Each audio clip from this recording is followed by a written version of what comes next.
Hello, everyone, and welcome back to a brand new season of Line Change, the NHL betting podcast from the Action Network. My name is Michael Lieboff, and joining me, as always, is my co-host and friend Nick Martin.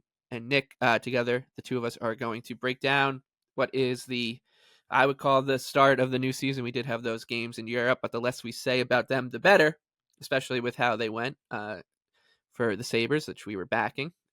But Tuesday, 3-game slate, a triple header.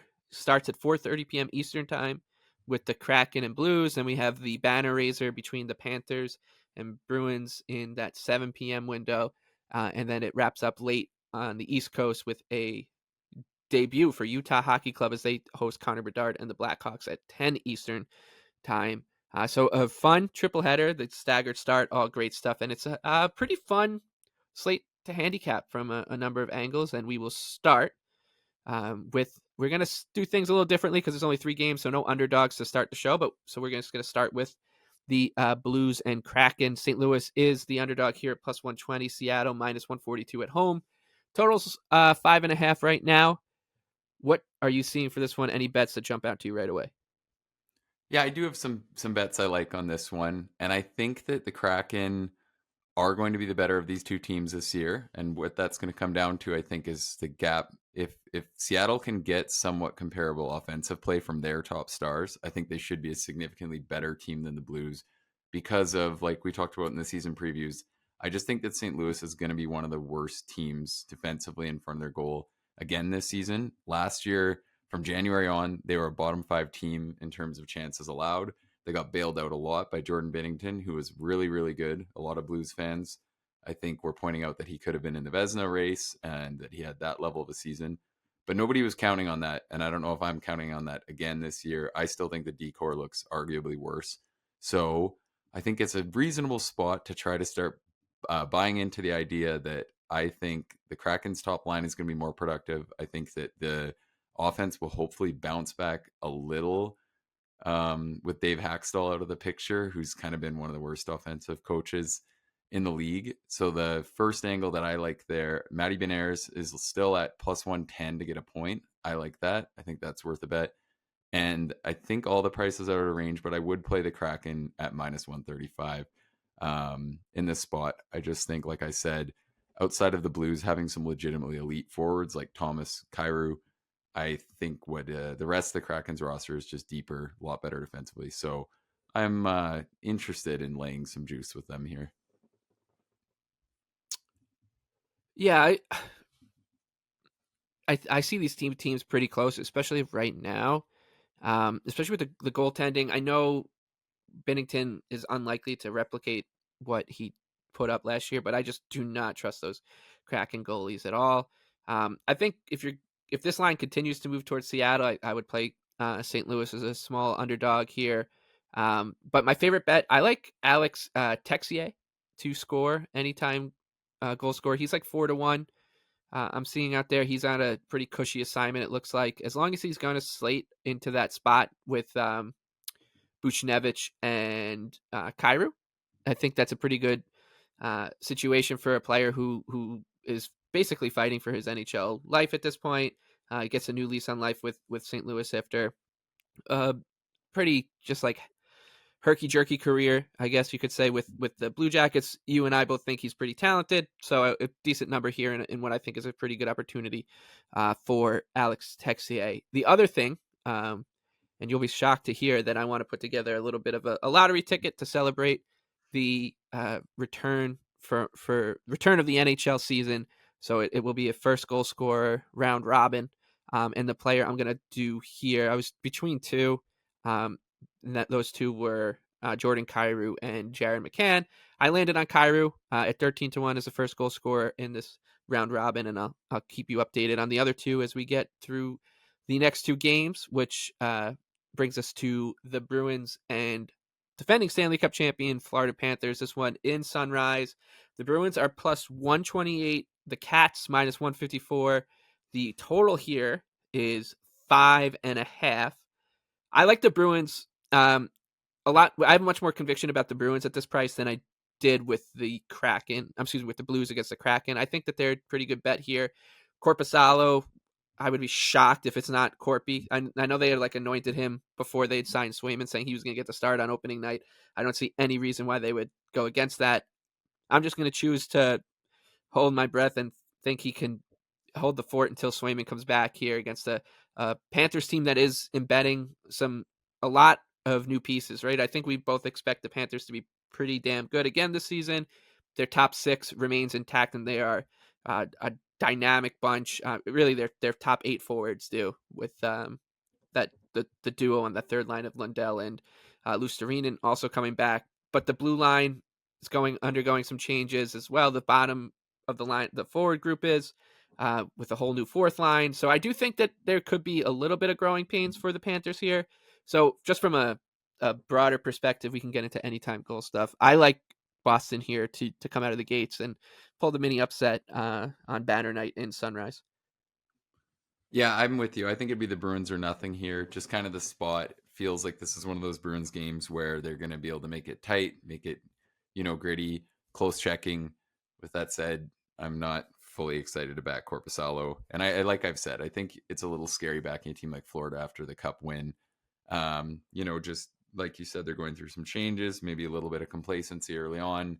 Now you're facing the team that you knocked off in round two, and they're really good at making games into a coin flip. So I don't think it'd be much fun to lay it with Florida here. I do think that they will be the better team than the Bruins this year, but there's a little bit more of a guessing game with the new look defense core. I like Adam Boqvist. I think he could be a savvy pickup for a team that made a couple of those pickups last year, and Maurice really worked them in well. And I think that gives us a good spot to get right into it. Because, yeah, I think Boqvist to score, given that he looks like he's going to slot into their top power play unit at 11-1 is a pretty good bet. He has some pretty legitimate offensive skill.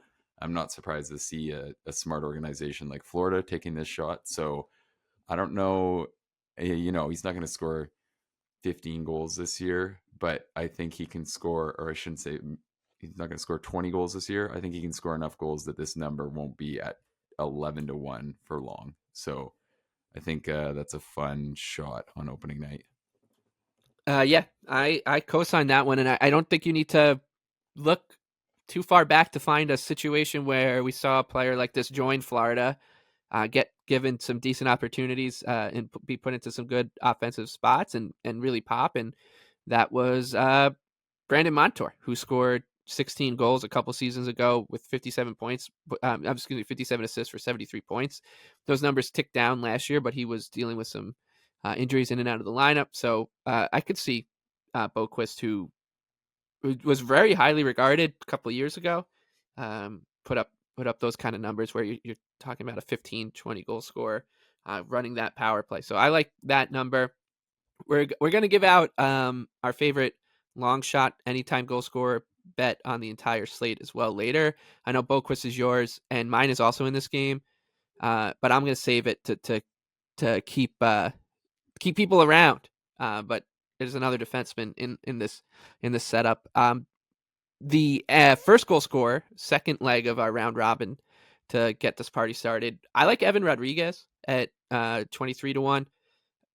Wanted to get one guy in there that's like 20-1 or above on the first goal scorer market. Can't just go chalk, chalk, chalk. And he's got a really that's a great cushy assignment for a second liner playing with Kachuk and Bennett behind the Barkov unit. So I'm thrilled to have Erod, who definitely I thought was maybe their best player consistently in the Stanley Cup final. If he can carry that form into the new season, he's a threat to have a true breakout season. He's always been like on the cusp, I feel like, and one of the more underrated players in the league. Shoots the puck a bunch. So Erod, 23-1 to go along with Kyrou is our first two legs of our 3-leg round robin. That brings us to the slate finale, which takes place in Utah between the Hockey Club and Connor Bedard's Chicago Blackhawks. The Blackhawks are closing in on plus 140. Utah is minus 166. The total is 6.5. I'm interested to see where the line goes. I do think that there's obviously a sizable gap between Utah and Chicago right now, but I don't know just how wide it is, and I wonder if we're going to see this line get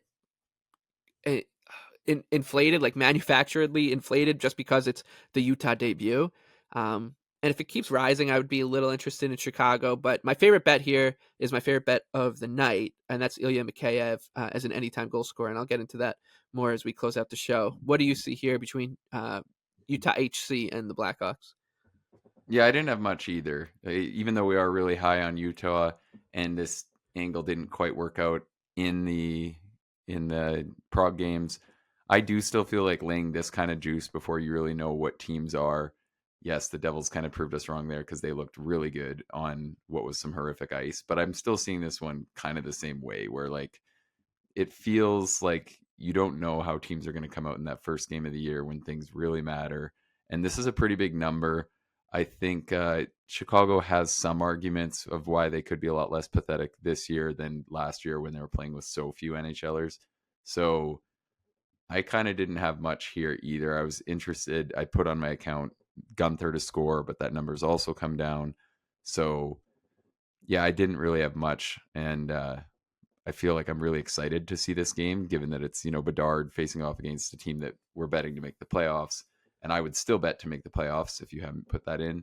But in terms of wanting to lay minus 170, I wasn't really overly interested in that. Yeah, the more I think about it, the more I like Chicago. I'll probably be betting them. As I said, I do like that Mikheyev angle, but my first goal scorer here is Bedard. I'm just not going to overthink this one. So that rounds out the little 3-leg round robin. The 3-leg parlay pays out that 4,367 to 1, something like that. So yeah, a nice 4,367 to 1 parlay built into a round robin to get things started with Kyrou, Rodriguez, and Bedard as your first 3 goal scorers, or first goal scorers of the season. Doesn't seem that outlandish for those kind of odds. Um, okay, that brings us to a segment we're going to start rolling into this season, which is our long shot anytime goal scorer. We're going to try to do this as much as we can, mostly on these shorter slates when we don't kick the show off with underdogs. But anytime we have some conviction, we'll be sure to point these out. You were talking about yours earlier, Anna Boquist.